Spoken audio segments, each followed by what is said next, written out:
Good morning, friends. Stephen Benoon here with Israeli News Live, and the stories that are breaking right now are just it's unbelievable, and the violence around the world, and it's like which story should precedent the headlines, whether it be Russia using the Eiklander missiles from their warplanes there targeting French and U.S. troops inside of Ukraine. Are we to look at the IDF, their attacks on southern Lebanon, as there are rumors that Israel is fixing to launch an attack on Lebanon and try to control half the territory of Lebanon? Or do we look at such issues of Ben Gvir reportedly stating that they should take, and instead of arresting the Palestinians that are surrendering, just shoot them, flat out shoot them? Or is it the of course, then you have the mass graves that Democracy Now! Brings out about that kind of clearly seem to indicate that Ben Gvir's soldiers are already carrying out the very thing that he said. They're not taking those prisoners. In many cases, they're just flat out killing them. 700 in the grave, right? Or is it the other issue that's even more disturbing, and that is that U.S. colleges around the country right now, police are targeting nonviolent protesters to begin with, and using tactics that they have learned through their Gali program, the law enforcement in exchange program, training American law enforcement to be able to attack peaceful protesters the same way the Israeli IDF police attack protesters in Israel. Which one of these egregious acts do we actually cover first? Which one should make the headlines? And of course, every one of them, no doubt, worthy of that. I'm just blown away. I mean, I can't help but think, as right now, as I look at these different headlines around the country, that we are in a situation truly of the fulfillment of that writing and the Egyptian documents that were discovered 2,000 years ago, that the kings of the earth would be drunken with blood, with the sword, and would wage war against one another. But it's not just the kings, it's everywhere you look.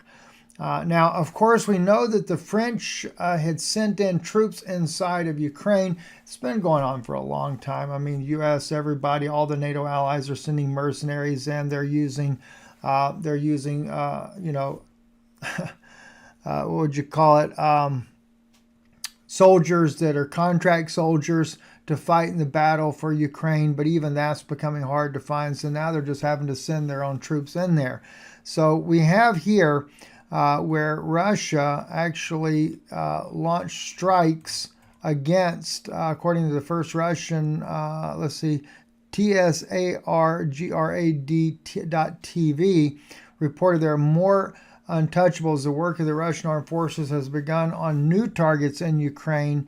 What they're saying there, as soon as the experts reported that there'd be no untouchables after the supply of a new batch of American weapons to Ukraine, the results immediately began to appear. The work of the Russian armed forces has begun on new targets. This included the eliminating of the bridgehead for strikes on Crimea. However, the enemy is not sleeping. Serious blow was dealt to Tokmak. And so Russia has begun to launch strikes. They first launched the strike a few days ago on the train that was pulling into one station in one province there with both U.S. and French military equipment on board, totally destroying that, killing many people involved as well. So there is just continued strikes that are taking place deep inside of Ukraine. And of course, we had just heard this morning, and that is an Eiklander right there being dropped from a Russian warplane there, being used deep inside of Ukraine there. And on the energy infrastructure of Ukraine was damaged. Critically, equipment was damaged. And says here it also arrived at the military airfield from which Ukrainian army planned to launch attacks on Crimea. So the explosion was felt 5 kilometers from the impact site. Presumably, it hit an ammunition warehouse.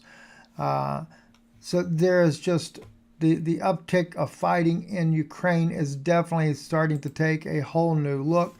This happened, of course, this article here came out several days back, actually a couple of weeks ago. Russian troops take aim at the French mercenaries in Slavyansk, and fighters operating underground and have based in Slavyansk, a city in the Donetsk People's Republic, have revealed a number of Russian tactical victories in the region. The clandestine group has disclosed information on Russian airstrikes against Ukraine energy facilities, military equipment, and enemy troops in the vicinity.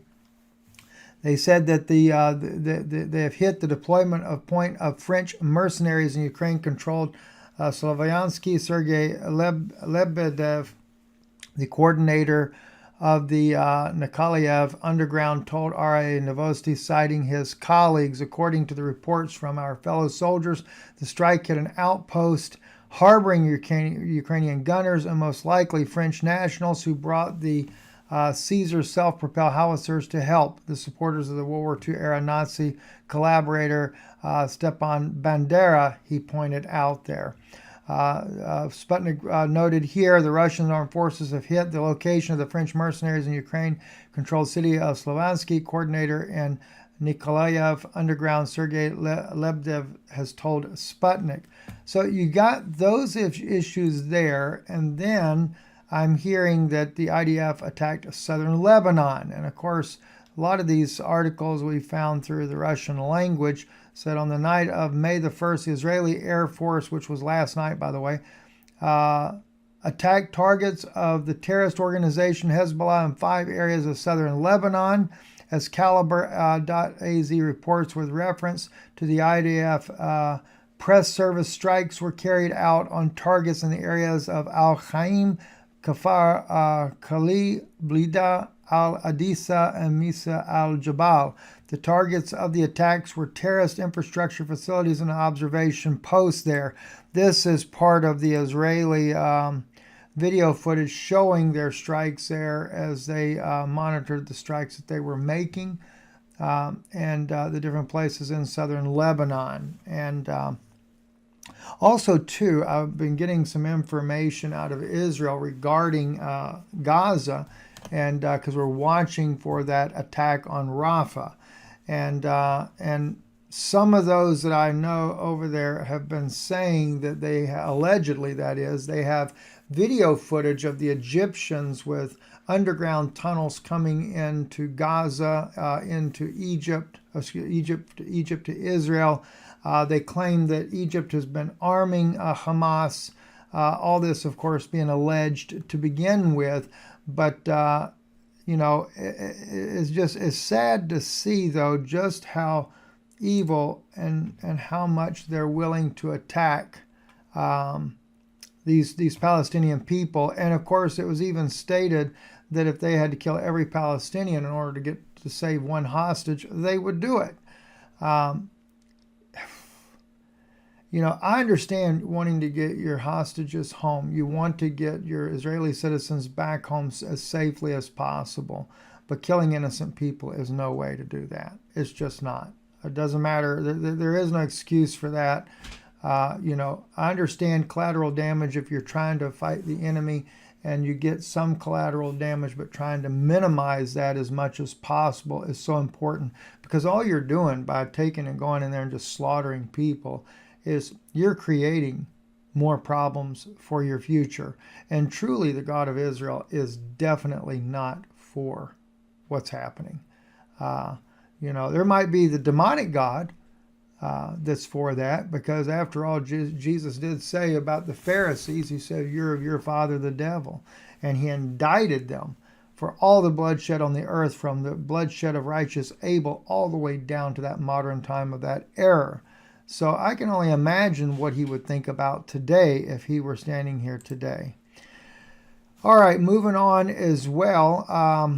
Let's see, this is also a strike in the middle of Gaza there, video footage coming out there. There are plans to strike on Rafah, but of course Israel is talking about doing a cessation or a pause of their strikes if if Hamas will release at least up to 20 hostages. So we're waiting to see how that's going to go. This article here is the one that came out about Ben Gvir, and it was actually Channel 12 News in Israel that first reported this. Said this happened here allegedly, and we'll just have to say allegedly as right now. During the briefing, Halevi said that hundreds of Palestinians were recently arrested after surrendering to the military. And this is what Ben Gvir responds. He said, "Why are there so many arrests?"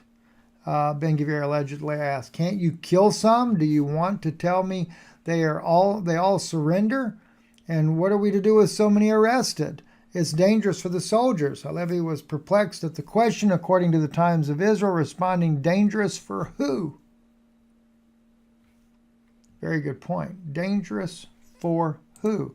Democracy Now, though, seems to really show clearly in an interview that they did with a journalist from Rafah there, that there are definitely, certainly Israeli soldiers that are taking Ben Gvir's words very serious. Of course, this was before he said it, as they have dug up to 700 people around the hospital there. Many of them, their hands bound, shot, tortured, etc., and then thrown into mass graves there.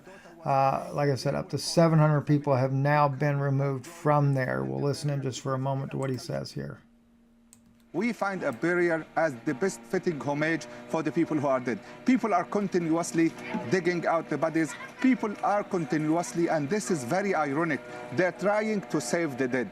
People, when they die, are supposed to be resting in peace. And I was saying that people in Gaza, when they die, they're neither resting nor in peace. The bodies, those bodies, were collected twice by the Israeli occupation forces. They were taken for some forensic investigation. They were returned to Nasser Hospital. They're stockpiled in this very big hole, 3 different holes, and then they were buried. And then a second time, the Israeli occupation forces came back to Nasser Hospital. They invaded all different departments of the hospital.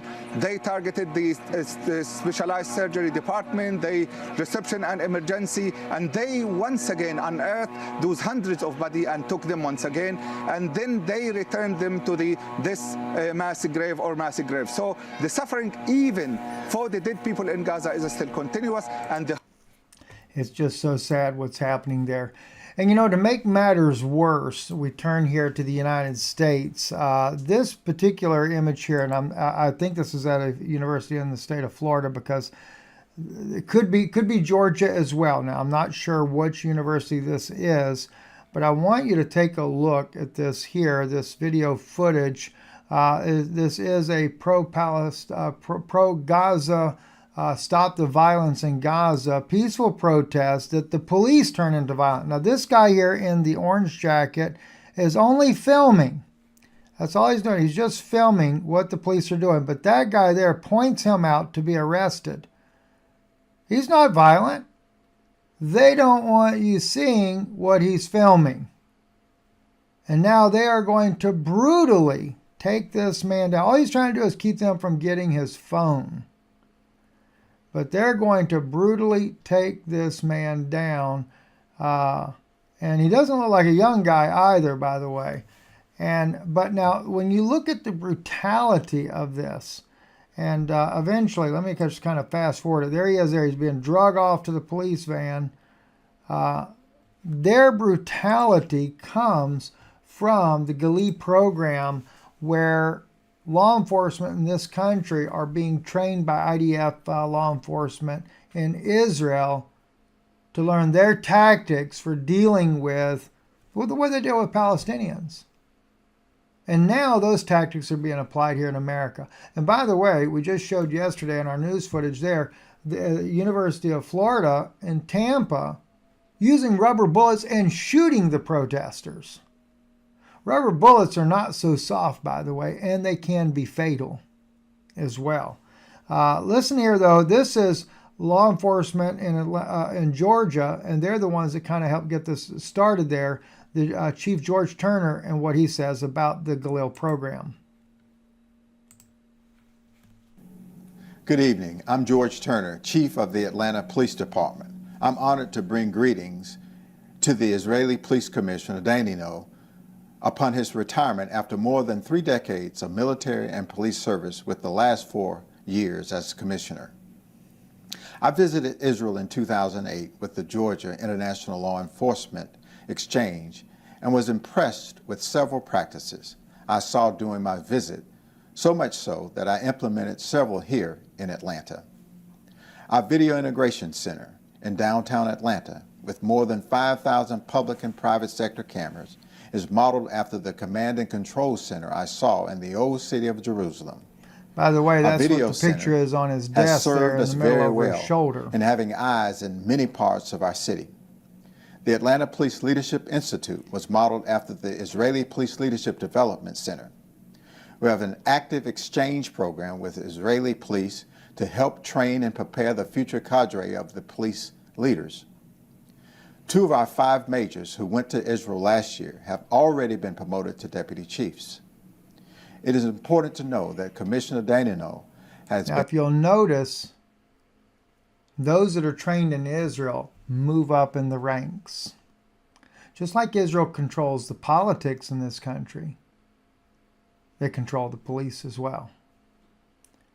Our country has been overtaken by a group of thugs, and nobody is paying any attention to it. You know, there is one last one here, and I don't know if I have it. Let me go back and see. I believe it is under this. Yeah, here it is right here. This was a professor that was at the university, and when the policeman comes after her, she's telling him she is a professor.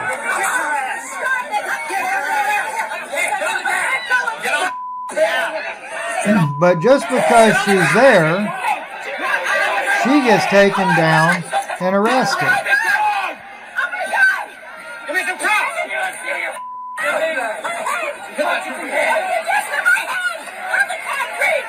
This is the way Galilee police are trained to deal with.